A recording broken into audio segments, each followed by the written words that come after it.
Kamusta ka? Sorry. Kasalanan ko to eh. Anong sinasabi mo? Tama ka.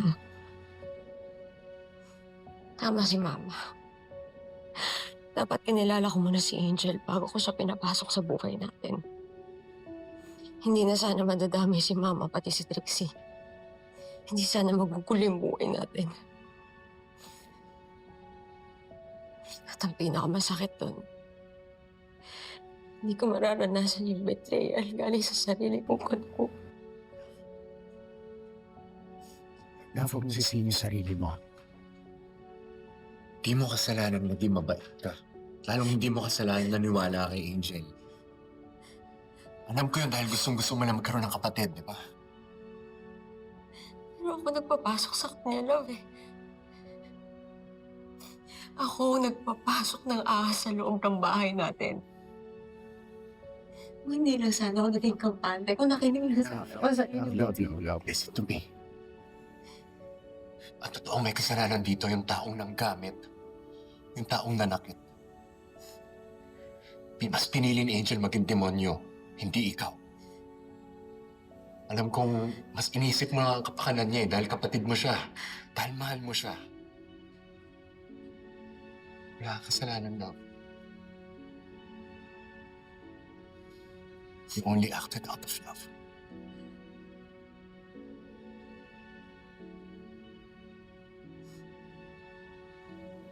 Miss Sanggalang, ang sabi ng kapatid mo, ikaw ang nagpakidnap kay Attorney Trixie at Mrs. Panganiban dahil gusto mo silang gantihan.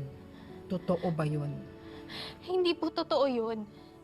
Aaminin ko na nakabangga ko sila noon, pero nadamay lang naman ako sa away nila dahil yung totoo nilang kaaway yung ate ko.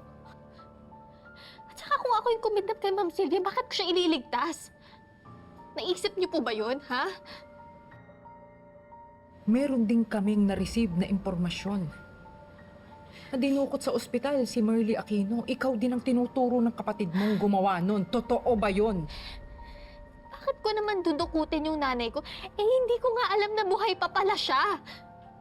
Si ate ang nakahanap sa nanay ko, so malamang yun siya yung huling kasama niya. Inspektor, mahal ko yung ate ko. Pero lately, sobrang laki ng pinagbago niya. Natatakot na ako sa kanya. Kung ganun, bakit ka idinidiin ng ate mo? Hindi ko alam. Hindi ko alam. Hindi kaya may tinatago siya? Sa tingin mo, anong tinatago niya? Palagay mo ba may kinalaman siya sa mga kidnapping? Hindi ko po alam, Inspektor. Ang pagkakakilala ko po sa ate ko, mabait po siya at lagi po siyang nasa tama. Sa tingin niyo po ba kaya niya mang-kidnap? Tsaka manakit ng tao? Hindi ko lubos na kilalang kapatid mo. Pero ngayon ko lang na-witness kung paano kanya sinaktan. Kasalanan ko rin naman yun dahil sagot ako na sagot sa May kanya. lang, hindi mo siya kailangang i-defend. Dahil sa ginawa ng kapatid mo, bigla akong naisip, kung kaya niyang gawin yun sa kapatid niya, paano pa sa ibang tao?